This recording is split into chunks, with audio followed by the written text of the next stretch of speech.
Menjadi Bidadari Syurga ialah buku motivasi Islamik karya Aizuddin Hamid, 2023.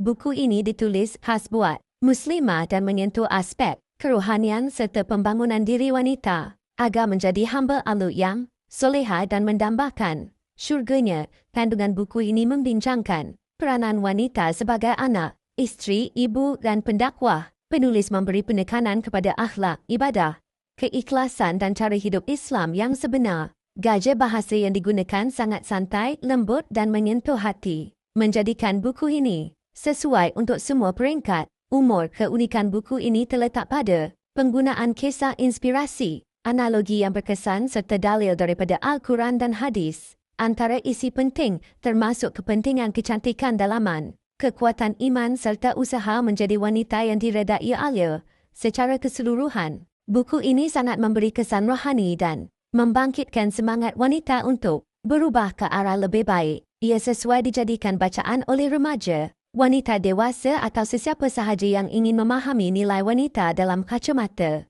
Islam.